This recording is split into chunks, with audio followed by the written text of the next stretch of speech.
Un espacio dirigido a la reflexión y análisis sobre el magisterio social de la Iglesia. Un panel de altura que discute la realidad actual guiado por los documentos magisteriales. Los expertos ya están listos para arrancar tu programa Iglesia, Estado y Sociedad. Saludos, bienvenidos a otra edición más del programa Iglesia, Estado y Sociedad.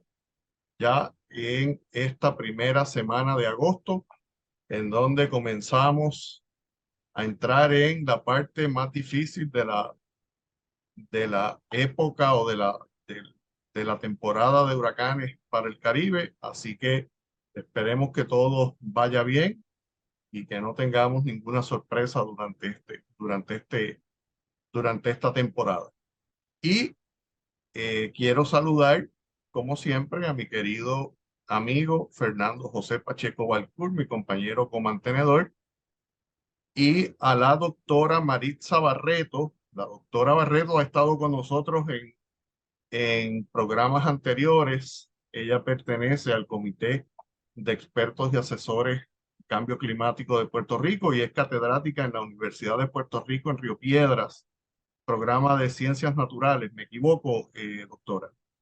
No, estoy trabajando como profesora en la Escuela Graduada de De Planificación. planificación. Lo que pasa es que sin saludos a todos y gracias por la invitación, pero en este caso estoy trabajando con ellos como, ¿verdad? En el área de geología costera.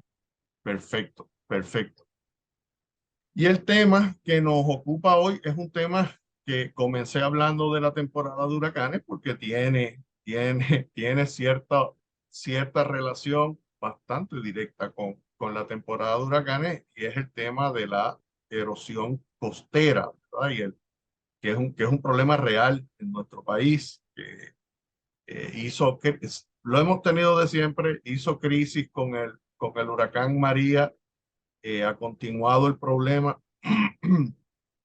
Si le añadimos a eso el tema de las temperaturas y los blanqueamientos de los corales, pues me imagino que es más o menos la tormenta perfecta que tenemos y por eso quisimos traer a la experta en el tema para que podamos dialogar con ella sobre él y informarle a nuestro público.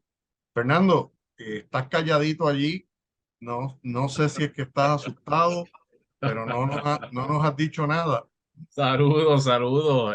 Un placer siempre estar con ustedes este ratito y del mismo modo discutiendo estos temas tan interesantes y que al público le interesan en cuanto a que afectan su día a día. Así que el interés principal de nosotros siempre es traerle esta información de primera con los expertos para buscar y trabajar desde ya este mundo mejor que podemos lograr día a día. Somos responsables, ¿no? Del cambio climático, somos responsables de dejarle un ambiente y un Puerto Rico y un mundo mejor a los que están detrás de nosotros, que son nuestros hijos, nietos y todos esos jóvenes que vienen por ahí, que como yo les digo, yo sé que ustedes lo van a hacer mejor que nosotros, vamos de la mano, pero ese liderazgo de la juventud está ahí. Así que muchas gracias por estar aquí con nosotros, doctora. Sí, gracias por la invitación a ambos. Doctor, el tema de la erosión costera es serio. Yo no soy una persona que vaya muchísimo a la playa, pero pues, de cuando en cuando la visito. Sí, cuando era más joven iba mucho más, ¿verdad? Y en el tiempo pasado, y no estoy hablando tanto tiempo, 30 años desde la última vez que, que me acuerdo que más joven iba asiduamente a las playas, he ido viendo en la medida en que voy visitando nuevamente las playas que yo iba en el oeste, en el área de aquí metropolitana, he visto cómo ha ido reduciéndose el área de la arena en la playa cada día más. ¿Cuán serio estamos hablando del problema de erosión costera en el país? Bueno, primero, gracias por la invitación nuevamente y para mí es un honor estar, ¿verdad?, con todos ustedes y el público que nos escucha en el día de hoy. El asunto de la erosión costera, ¿verdad? Que se traduce en lo que es la pérdida del ancho de playa, ¿verdad? Y cuando hablamos del ancho de playa, estamos hablando de esa distancia que hay donde empieza la arena cerca de la vegetación, si hay vegetación, o dentro, cerca de estructura, si hay estructura, u otro tipo, dunas, por ejemplo, hasta una profundidad que pueden ser 7 pies, 8 pies. Hablamos de lo que es la playa seca, que se extiende hasta la línea de agua, que es lo más que, ¿verdad? Todos nosotros conocemos. Y esto no es nuevo, estamos hablando que ya en el 1940, 1950, ya habían estudiosos, geólogos en la isla que ya habían dicho, mira, estamos perdiendo el ancho de playa.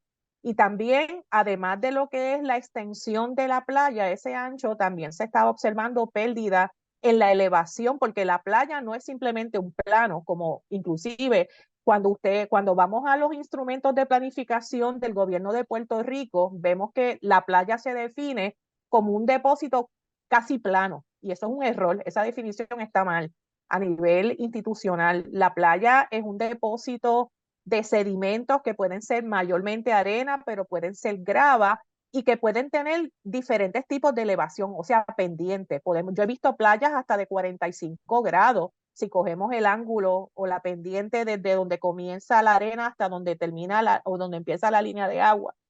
Y desde el 1940, como decía, ya varias personas habían identificado en el área de Aguadilla. Si hacemos una búsqueda de los periódicos de la época, por ejemplo, el Mundo, que era un periódico que estaba para ese periodo, vamos a ver noticias que ya se identificaba, el mismo municipio identificaba pérdida del ancho de playa en algunas secciones de Aguadilla, se hablaba pérdida en el área de Levittown, se hablaba pérdida en la zona de Isla de Cabra. Así que esto no es un evento nuevo.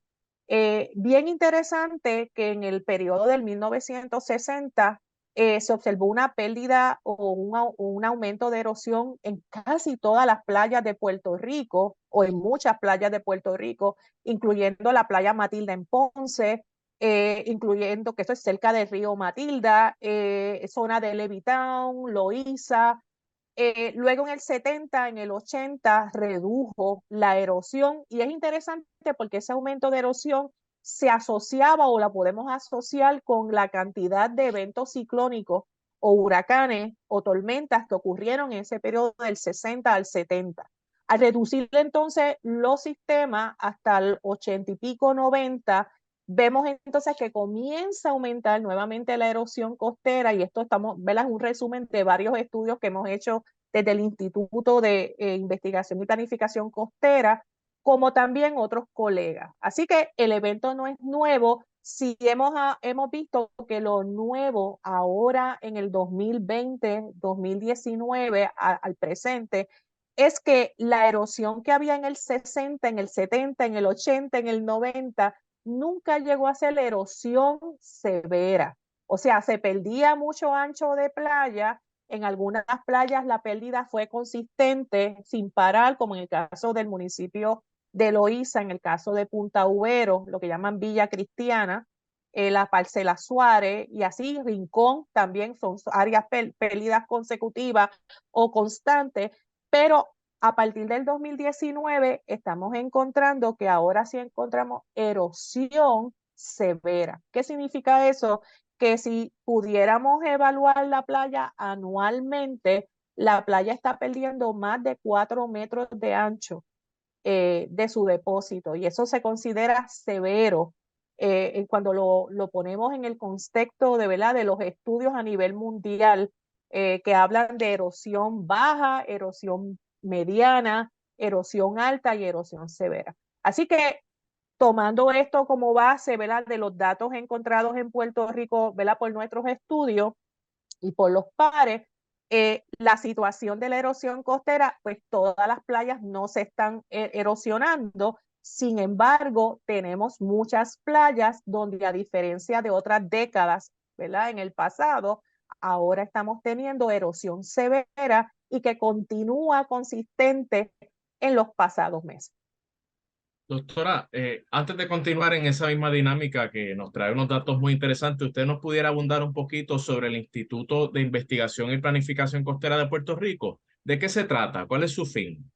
Claro que sí. El Instituto de Investigación, lo que llamamos COREPI, ¿verdad? En su sigla, es una unidad académica que está adscrita a la Escuela Graduada de Planificación del recinto de Río Piedra de la Universidad de Puerto Rico, que tiene como misión y visión hacer investigación referente a lo que son los componentes costeros enfocados mayormente en playa, especialmente identificar dónde son las zonas de erosión, usando los mejores instrumentos científicos disponibles.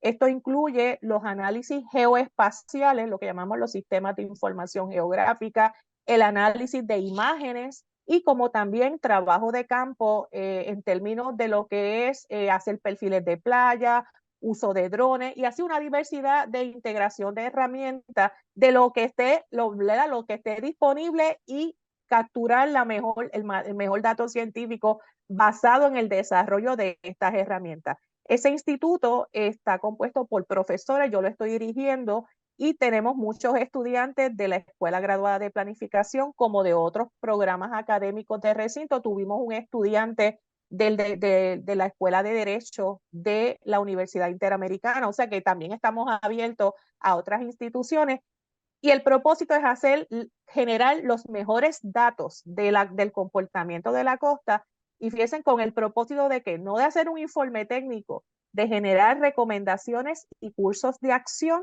para reducir la erosión costera en Puerto Rico y mejorar la planificación costera de la isla que vaya dirigida a una donde fomente seguridad a la gente y que podamos ser, ¿verdad? Más allá de resiliencia, sino que transiliencia, o sea, que podamos tener todo, que realmente más allá de tener las herramientas básicas, podamos hacer una planificación efectiva para mantener la vida y la propiedad.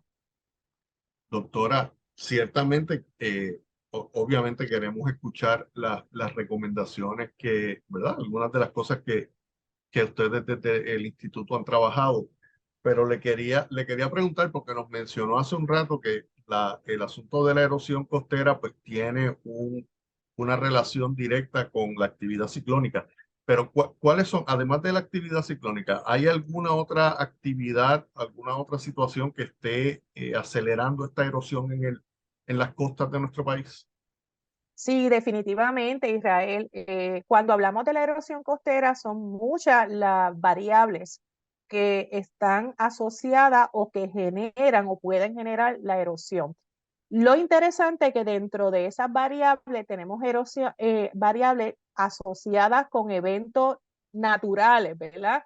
Por ejemplo, la ocurrencia de sistemas ciclónicos, la presencia, y esta es una variable que mucha gente no la conoce, y es la presencia de cañones submarinos. Si yo ahora viera el mapa de Puerto Rico, ¿verdad? Y tuviera la capacidad de quitar o tuviera una imagen satelital y tuviera la capacidad de quitar el agua para que todas las personas vieran el fondo marino, vamos a encontrar que alrededor de la isla, conectado a muchos de las desembocaduras de los ríos o cercana a las desembocaduras de los ríos, tenemos cañones. Como hablamos del cañón San Cristóbal en Puerto Rico o el cañón del Colorado, pues nosotros tenemos, al igual que muchas islas, y al igual que también en las zonas continentales, hay cañones submarinos. Entonces, es bien interesante porque a través de los años, nosotros, me acuerdo que cuando yo trabajaba con el doctor Jack Morlock, que es uno de los expertos en erosión costera, que hizo trabajos en el periodo del 70, del 80 y del 90, se encontró una relación directa de la erosión costera en el área de Mayagüez, especialmente asociada al río Guanajibo, y erosión en unas secciones del oeste de Puerto Rico. En el caso de Guayanilla, la costa de Guayanilla, se encontró que la pérdida de sedimentos, pero especialmente Mayagüez, se asociaba a la presencia del cañón. ¿Por qué la presencia del cañón submarino? Pues lo que sucede es que las playas se alimentan de sedimentos, de arena, y esa arena viene a través de los ríos o viene a través de las olas. ¿Y qué pasaba? En el caso del oeste de Puerto Rico, Mayagüez, el Maní, las playas cercanas a toda la zona costera de Guanajibo se alimentaban del Río Grande, de las arenas del Río Grande de Guanajibo, que venían transportándose desde la montaña. ¿Qué pasa? Al tener un cañón submarino, lo que vamos a tener es que la arena, en vez de quedarse en el fondo marino cerca de la playa para que la ola la redistribuya y la ubique, se perdía a través del cañón submarino. Entonces, esa es una variable, por ejemplo, que nosotros a través de los estudios y a través de la experiencia sabemos que pueden afectar los sedimentos disponibles en una costa. Adicionar a las variables, ¿verdad? Como dije, eventos naturales como es la presencia de cañones submarinos, la ocurrencia, por ejemplo, de oleaje relacionado a las marejadas de muertos o las marejadas relacionadas a frentes de frío o sistemas del Atlántico Norte, que es otro evento que mucha gente ¿verdad? No lo identifica porque solamente lo asocia con los oleajes o el mal tiempo de huracanes, pero también impacta. Tenemos lo que son las variables antropogénicas o variables asociadas a actividades humanas. Por ejemplo, el cambio del uso del terreno. Si yo tengo una zona que actualmente es bosque o es una zona que actualmente es pastos y yo hago una regulación, ¿verdad? Una zonificación y cambio esa zona para que cambie de ser una zona rural o una zona de pasto o una zona de bosque para convertirla en una zona urbana, yo le estoy estoy haciendo un cambio en el territorio que puede afectar la playa. Si yo empiezo también a armar la costa, a poner, por ejemplo, estructuras de cemento, roca, para parar la erosión o para parar el agua, el oleaje y proteger la infraestructura, estoy haciendo actividad o decisión ¿verdad? Sobre la costa que va a causar que la arena se pierda. Así que el cambio del uso del terreno, armar la costa, son algunos ejemplos. La regulación política pública. A veces se pueden hacer ciertas leyes, se pueden hacer reglamentos que en vez de proteger los procesos de alimentación de playa y sus fuentes que vienen a través de los ríos o vienen a través del piso marino, lo que hacemos entonces es nos oponemos, ¿verdad? O nos interponemos y evitamos los procesos naturales o los afectamos, lo cual entonces las actividades humanas comienzan a tener un rol importante. En Puerto Rico es multifactorial. Lo que estamos viendo es que la combinación de actividad humana, cambio de uso de terreno a través de las décadas, no la de ahora, a través de las décadas, especialmente de la década del 70, en conjunto al aumento de los eventos ciclónicos y otros eventos de marejada, la combinación lo que ha hecho en algunos casos ha acelerado la erosión. Pero quiero aclarar que no todas las playas de Puerto Rico sufren erosión. Hay playas de Puerto Rico que están, ¿verdad?, han tenido ganancia de sedimento. Doctora, en cuanto a ese particular, que está muy interesante, ¿por qué algunas están ganando ¿verdad? Mayor cantidad de espacio y otras están disminuyendo? Porque vamos a ponerlo así en arroz y habichuela, lo que yo digo en arena y playa, en vez de arroz y habichuela en arena y playa. Lo que pasa es que de manera positiva todavía tenemos muchas secciones de costas que están a tiempo para salvarlas. ¿A qué me refiero con esto? Que su estado son playas que se utilizan para recreación, son playas, no son áreas completamente vírgenes. Yo diría si hay una playa virgen en Puerto Rico, las hay, pero son bien pocas. Sin embargo, son zonas costeras que en su área inmediata a la línea de agua todavía no han sido afectadas por actividades humanas.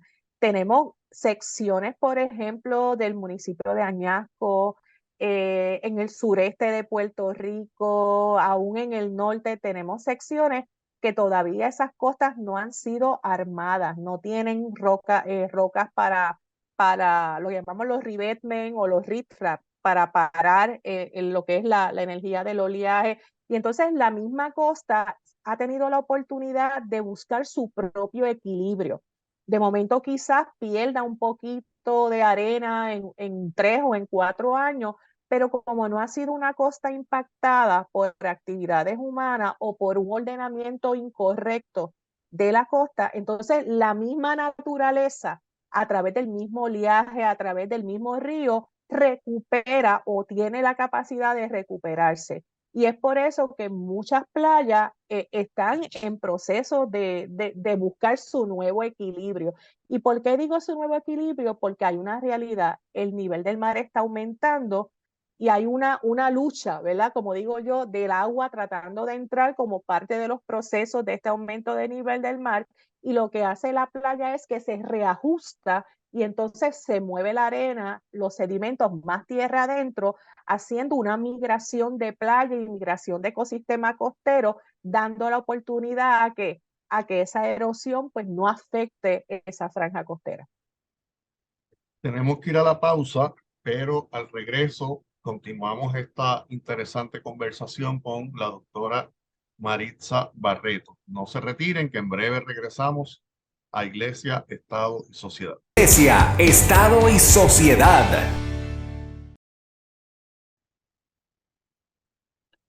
Saludos nuevamente, bienvenidos a este segundo segmento del programa Iglesia, Estado y Sociedad, donde en la mañana de hoy conversamos con la doctora Maritza Barreto,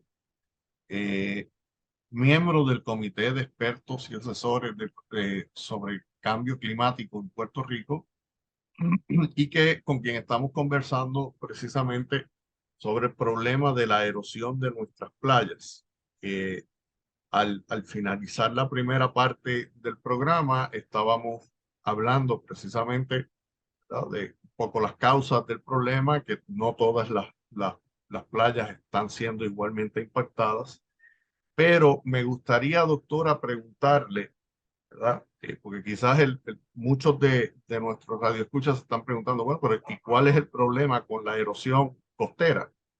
¿Qué es lo que a mí como ciudadano me puede afectar el hecho de que se esté dando este fenómeno de erosión costera tan acelerada en algunas áreas del país? Fíjate, Israel, esa pregunta es bien importante porque quizás yo creo que el primer punto que toda persona, ¿verdad?, debe saber y debe analizar es que la erosión es un proceso natural y que realmente desde la perspectiva geológica y geomorfológica, al igual que tenemos escorrentía y tenemos, ¿verdad?, procesos a través de los diferentes, los valles, las montañas, la erosión costera realmente es un proceso natural y se va a ver cuando la erosión costera se convierte en un problema malvado. Y cuando hablo de un problema malvado es ya en un evento que causa problemas en la seguridad de la gente, ¿verdad? Y afecta la infraestructura. Es cuando se supone que en un proceso anual o de cada 2 años, la arena en la playa se mueva ¿a dónde? Al fondo marino, cercano a la playa seca. Pero se supone también que esa arena regrese. Así que por eso hablo que la erosión es un proceso natural. Si vamos a la playa de Rincón, Loíza o vamos a Guánica, vamos a ver que en el año a veces la playa está más ancha y la playa a veces menos ancha. Así que eso es normal. A veces está plana, a veces está más elevada, con más pendientes. Eso es un proceso natural. Pero la misma cantidad de arena que se va al fondo marino es la misma arena que tiene que regresar como parte del proceso. Ahora se convierte en un problema cuando la arena le toca regresar a la playa seca y no regresa, ya sea porque se pierde por el cañón submarino, ya sea porque se puso una estructura dura, una pared, y entonces eso produce que las corrientes cambien, el oleaje se refracta distinto y entonces la arena cambia su rumbo a otro lugar y no regresa al área. Así que al convertirse en un problema de lo que es un proceso natural, ¿verdad?, se convierte en un problema. Entonces la erosión tiene diversos impactos.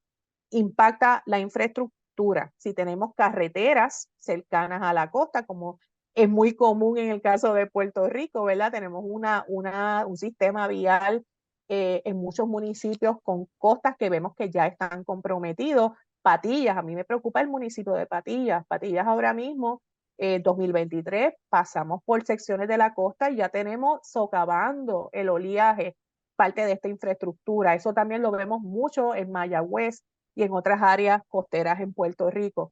Afecta si tenemos infraestructura de servicio, las vamos a ver afectadas. Podemos hacer hasta identificar, por ejemplo, centros comunales, Head Start, que se han ubicado en el municipio de Loíza, que se habían localizado cerca de esa franja costera. Ya vemos que han desaparecido.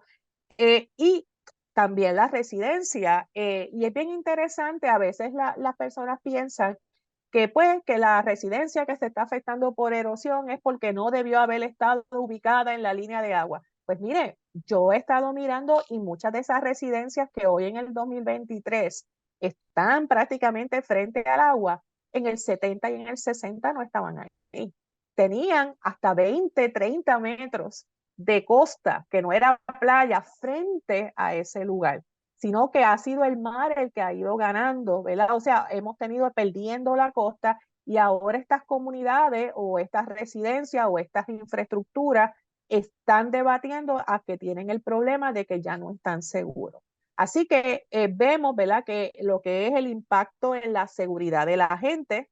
Recientemente nosotros supe de un caso en Luquillo donde hubo una persona que tuvo que abandonar su casa porque ya el agua se le metía, cada vez que había una marejada se le metía dentro de la sala de la casa. Esa persona la tuvieron que mover o relocalizar para un lugar que seguro. Así que es un impacto, la erosión va a impactar directamente a lo que es propiedad, infraestructura de servicio. Ahí tenemos que pensar que tenemos plantas generadoras de energía que necesitan agua de mar para enfriar, ¿verdad? Parte de los procesos para bajar temperatura, dado a su localización, se van a ver afectadas o ya están siendo afectadas posiblemente. Carreteras, aeropuertos, ahora con el aumento de nivel del mar, todo lo que es la infraestructura de comunicaciones, posible que tengamos infraestructura crítica, hospitales, escuelas. Así que la erosión, a medida que esa infraestructura esté cercana a esas zonas de erosión, a diferencia de zonas de no erosión, cuando viene un evento, el impacto va a ser mayor porque va a permitir que entonces por erosión la inundación entre más tierra adentro y por tanto cada vez la exposición de estas infraestructuras va a ser, ¿verdad? Cada día sería mayor y por eso es que es importante, ¿verdad?, atender la erosión como un riesgo que al igual que las inundaciones, al igual que otros riesgos, ¿verdad?, tiene que darse prioridad para su atención y la solución de este problema.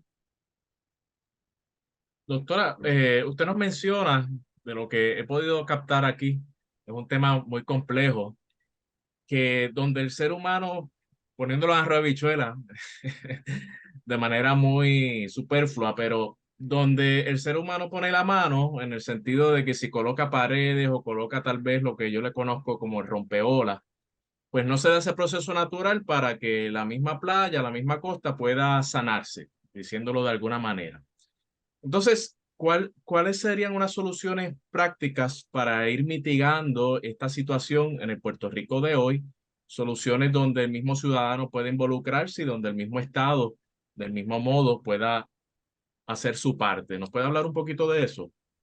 Sí, en los pasados años hemos tenido varias iniciativas, no solamente desde el instituto, desde Corepi, ¿verdad? Y la universidad, sino también yo diría que en términos a nivel del gobierno federal, el gobierno local. Recientemente tenemos la orden ejecutiva del gobernador sobre la atención o el estado de emergencia de erosión costera. Y hemos tenido, ¿verdad?, el comité de expertos y asesores de cambio climático, del cual soy miembro, también hizo un documento muy interesante que invito a todos los que nos escuchan. Está en la página del comité de expertos y asesores de cambio climático que está bajo la página del Departamento de Recursos Naturales. Hizo unas recomendaciones y se están ya ejecutando inclusive por organizaciones sin fines de lucro, que han estado bien organizadas y bien activas en este asunto, a que el enfoque y la visión no es meter más concreto para amortiguar para reducir la erosión o para amortiguar el efecto de las inundaciones costeras. Y esto no es Puerto Rico, esto es a nivel mundial. La visión, yo acabo de estar recientemente en las islas de las Polinesias Francesas y me estuvo bien interesante que aún ¿verdad? Estas islas que están bien alejadas y que están muy conscientes, al igual que nosotros, sobre los efectos del cambio climático, están promoviendo de que la alternativa para reducir la erosión costera es dar prioridad al uso de la infraestructura blanda o lo que también se llama infraestructura verde e infraestructura azul. ¿A qué nos referimos? Que en vez de poner concreto, que ya eso está claramente detallado, que la mayoría, no todas, pero la mayoría de las paredes y de las rocas, especialmente si se ponen sin estudio, es lo que llamamos las estructuras informales, que a veces ante la desesperación, y yo puedo entender eso de las personas, ponen una piedra para parar que el agua siga metiéndose, dado a que mi opinión es que Puerto Rico todavía necesita desarrollar unos protocolos más activos para atender el problema de erosión. Entonces, ¿qué sucede? La alternativa es entonces, en el caso que sea adecuado, porque no todos los sitios son adecuados, construir dunas o establecer dunas, reforestar la costa. Se ha determinado que sembrando la vegetación correcta, porque si ponemos la vegetación que no es correcta, empeoramos el asunto. Identificando la vegetación correcta y que el lugar sea adecuado, ayuda a reducir el impacto de la erosión. La construcción de dunas, a veces se hace entablado. Tengo un colega de la Universidad de Puerto Rico de Aguadilla que trabaja, por ejemplo, con las instalaciones de tablados para que así no se tenga que caminar sobre la arena. Y así hay un sinnúmero de alternativas naturales, ¿verdad? O alternativas blandas que podemos utilizar para reducir la erosión. O sea que la primera opción para mitigación, y esto es algo que la comunidad, ¿verdad?, debe empoderarse ¿verdad?, y estar activa vigilando este punto, no es permitir que lo más rápido y lo más fácil es poner una pared de cemento. No. Hay una realidad. ¿Funciona la pared? Sí, funciona, pero funciona parando o fijando la línea de agua. Pero lo que va a pasar es que la arena va a desaparecer. Y eso está comprobado por expertos como Orrin Pilkey de North Carolina, Dave Bush, y así Lederman y muchos expertos a nivel del mundo que han hecho estudios y han comprobado, y en Puerto Rico lo hemos visto, que las paredes causan que la arena no se deposite. La pregunta es, ¿qué quiere el pueblo de Puerto Rico? ¿Parar la línea de agua o perder las playas? Yo creo que podemos hacer, y estoy segura que podemos hacer ambas, detener, ¿verdad?, tratar de reducir la inundación, pero al mismo tiempo retener las playas. Y definitivamente la alternativa no son en las estructuras duras. Doctora, le pregunto, recientemente se ha estado hablando mucho y con razón, ¿verdad? Que con el aumento en las temperaturas de la superficie del agua en el océano, el ecosistema de los corales, arrecifes de coral, se están afectando seriamente a nivel mundial, pero en Puerto Rico supongo que también tenemos que tener un problema serio. ¿Qué papel, si algunos juegan estos ecosistemas en el control de erosión costera? Si algunos, ¿verdad? Y si lo juegan, ¿qué podemos hacer para proteger esos ecosistemas? Definitivamente, nosotros una de las conversaciones que tenemos en el comité ¿verdad?, con colegas como el ingeniero Oscar Soderberg, el doctor Rafael Méndez Tejeda, como también lo tenemos en la academia, es lo que la gente mundialmente ve como, yo no sé si llamarlo el símbolo o la representación del impacto del cambio climático, que usan el oso polar, y lo hemos visto, ¿verdad?, muchas veces a través del mundo. Para nosotros es el coral. Ese oso polar lo quitamos, obviamente, y nuestro símbolo o nuestro ícono es el arrecife de coral. ¿Por qué? Porque sabemos ya que de todos los ecosistemas marinos, el arrecife de coral es uno de los más sensitivos y, ¿verdad?, y más impactado por el cambio climático o por las manifestaciones. ¿Y cómo se asocia esto con la erosión costera? Pues sí, Se sabe que uno de los servicios que da el arrecife de coral, porque tiene muchos, ¿verdad? Tiene el servicio de hábitat para organismos marinos, es un nursery para ¿verdad? Estos juveniles, los peces juveniles, las especies, y no los peces, muchos organismos marinos.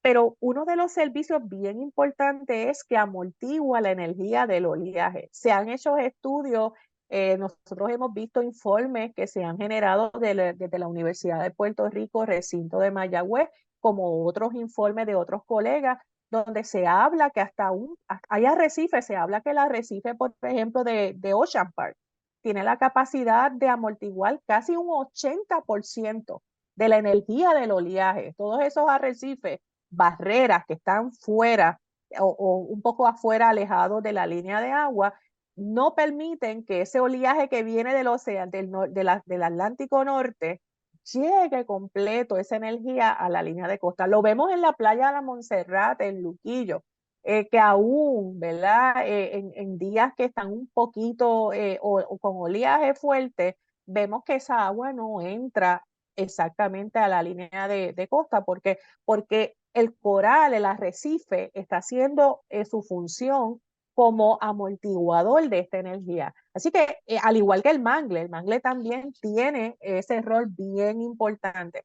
Así que nosotros tenemos la responsabilidad como ciudadanos, las agencias del gobierno también, en la academia hay muchos colegas que están haciendo estudios a través del tiempo para ver el comportamiento de los corales, especialmente ante el impacto del cambio climático y cómo protegerlo.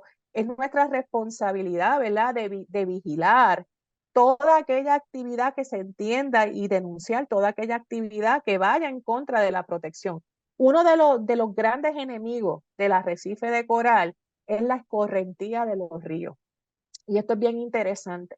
Se ha encontrado, por ejemplo, en la costa de Guánica, en la bahía de Guánica, tenemos, por ejemplo, Acrópora palmata y otras especies de corales que se han identificado en peligro de extinción porque por el impacto de la alta sedimentación del río Loco.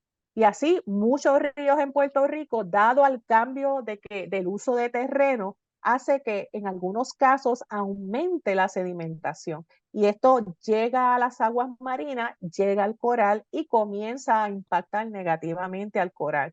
Otro problema que ya quizás es más difícil de manejar, pero es el aumento de las temperaturas, porque ya esto es un efecto a nivel mundial y global. Pero recientemente ayer salió una noticia a mí me impactó, sobre el aumento de las temperaturas en el mes de julio en la costa de la Florida y cómo ya los expertos de corales en la zona de la Florida están hablando de evacuación. Yo me quedé sorprendida porque yo nunca había escuchado esa palabra. Lo que estaban hablando es que corales que habían trasplantado recientemente para tratar de aumentar, estaban pensando moverlos a zonas de aguas un poco más frías para tratar de salvarlo, porque el aumento de temperatura, ¿verdad?, no es bueno para la supervivencia de los corales. Así que es muy importante, ¿verdad?, que este ecosistema, al igual que los manglares, al igual que otros ecosistemas costeros, estén presentes para poder reducir la erosión. Doctora, usted nos habla de esta situación de evacuación en el área de Florida, del estado de Florida. En Puerto Rico, tenemos que estar realmente conscientes o algo preocupados de posiblemente tener que evacuar algunas zonas de la isla debido al aumento de del nivel del mar, de Eso va a aquí a una ocurrir. década, de aquí Uh-huh. a 5 años, Sí. a 20. Yo entiendo que eso va a ocurrir. Yo sé que es un tema muy difícil, y la razón que ha sido difícil es que históricamente, no solamente en Puerto Rico, a nivel mundial, lo que llamamos la relocalización, por ejemplo, de los servicios, la relocalización de las comunidades, en muchas partes del mundo ha sido, y posiblemente en Puerto Rico, aunque no tengo un caso definido ahora mismo, no ha sido de la mejor manera, ¿verdad? No se ha puesto como prioridad ver qué es lo que siente, qué es lo que y cómo piensa el afectado. y esas relocalizaciones se han hecho de arriba hacia abajo. No, la relocalización sabemos, y por eso que hablamos del concepto de relocalización planificada, tiene que ser horizontal, donde todos, incluyendo especialmente los afectados, sean los que tienen que tomar la decisión, si tienen que relocalizarse, a dónde ir y cómo se hace el proceso. Ahora su pregunta, ¿habrá relocalización? La contestación es sí. Esto es un asunto de tiempo. La mitigación de la erosión costera utilizando estructuras blandas, que es lo que hablábamos ahorita, ¿verdad? Sembrar mangles, sembrar otro tipo de vegetación, en los sitios adecuados, reconstruir dunas. Eso lo que estamos haciendo es ganar tiempo. Nos va a ayudar. O sea que quizás los servicios que se daban en un área costera que habría que moverlos inmediatamente, podríamos extender el tiempo 10 años, 15 años, 20 años, dependiendo cómo sigue el aumento del nivel del mar y si realmente logramos reducir la erosión costera. Y esto pensando de que no hay nuevas construcciones en la costa, porque de nada nos vale que mitiguemos y sigamos construyendo donde no podemos o debemos construir. ¿Verdad? Esto es pensando de que lo que está construido, pero no voy a seguir modificando y no voy a seguir construyendo en la línea de agua, porque sabemos ya que no es lo recomendable para poder ampliar y responder a esas estructuras que ya están ahí, o sea, porque si no vamos a empeorar.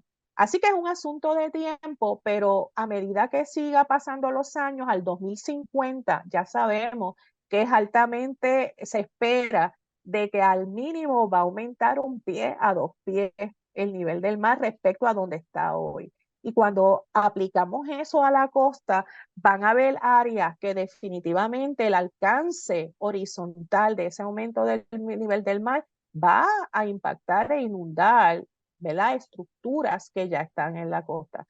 Así que mitigar es un asunto de ganar tiempo, pero llegará el momento, 30, 40, 50 años, que la opción que quedará para ciertos servicios y quizás ciertas comunidades, no la comunidad completa, ciertos individuos que van a tener que moverse tierra adentro porque el aumento del nivel del mar no va a detenerse.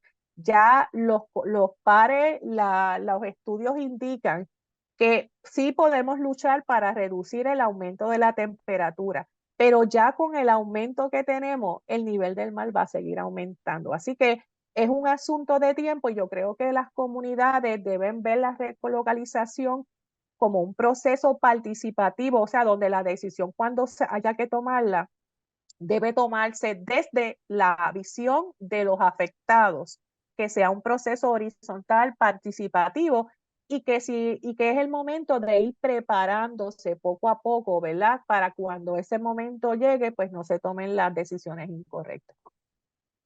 Yo creo que es muy importante, doctora, y Fernando, y a nuestro público.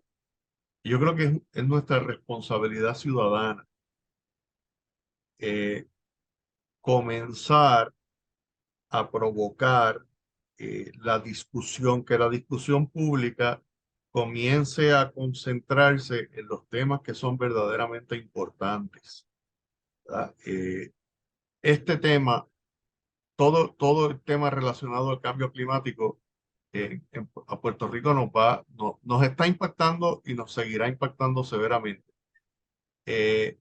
Y hay que tomar decisiones ya, porque hay decisiones que hay cosas que no se pueden hacer de un día para otro. Por ejemplo, aquí hemos hablado en programas anteriores y en foros que hemos tenido en la universidad con el ingeniero Soderberg, el doctor Méndez Tejeda, sobre el asunto de los aeropuertos en el país, que en unos años no muy lejanos quedarán inundados por el aumento del nivel del mar. Un aeropuerto no se construye en un año, en 2 meses, ¿verdad? Entonces, ¿qué estamos haciendo o qué estamos planificando? Que hay que tomar decisiones hoy para que no nos llegue la inundación y digamos, ay caramba, había que mover el aeropuerto. Yo creo que esa es la responsabilidad que cada uno de nosotros como ciudadanos tenemos, el llevar, el cambiar el entretenimiento que nos tienen acostumbrados en la discusión pública para que comencemos a hablar de asuntos verdaderamente importantes. Y doctora, yo le quiero dar las gracias a usted, al Instituto, ¿verdad?, de Investigación Costera, al Comité de Expertos y Asesores de Cambio Climático, que sé que han estado haciendo un trabajo enorme para traer a la atención pública estas situaciones. Y le hago un llamado desde lo más profundo de mi corazón a los radioescuchas a que comiencen a exigir, ¿verdad?, que las políticas públicas y la discusión pública se comience a concentrar en las cosas que son verdaderamente importantes y no nos quedemos entreteniéndonos con el chisme del día, que no, es muy bueno entretenernos, pero no nos sirve de nada al final del camino. El tiempo se nos ha terminado, doctora. Gracias por sacar de su tiempo para estar con nosotros. Nuestro público, gracias por escucharnos semana tras semana. Y a mi querido amigo Fernando Pacheco, gracias por suspender tus vacaciones para estar aquí hoy. Así que te lo agradezco muchísimo. Claro que sí, yo creo que finalmente ya una palabrita final es que yo creo que debemos mantener la armonía. En vez del ser humano imponerse ante la naturaleza, podemos construir, podemos tener cosas maravillosas utilizando la ingeniería y toda esa creatividad que Papá Dios nos da, pero en armonía con el entorno, sin querer imponernos, y lograremos ese mundo mejor que todos queremos. Así que muchas gracias, doctora Israel, y siempre es un placer estar aquí con ustedes, Radio Escuchas. Bueno, sin más, despedimos el programa. Los esperamos la próxima semana en otra edición más de Iglesia, Estado y Sociedad. Que tengan muy buen día. Iglesia, Estado y Sociedad es una producción del Instituto de Doctrina Social de la Iglesia de la Pontificia Universidad Católica de Puerto Rico. Tienes una cita la próxima semana a esta misma hora, porque el análisis y la reflexión continúan. Iglesia, Estado y Sociedad, una producción de la Pontificia Universidad Católica de Puerto Rico.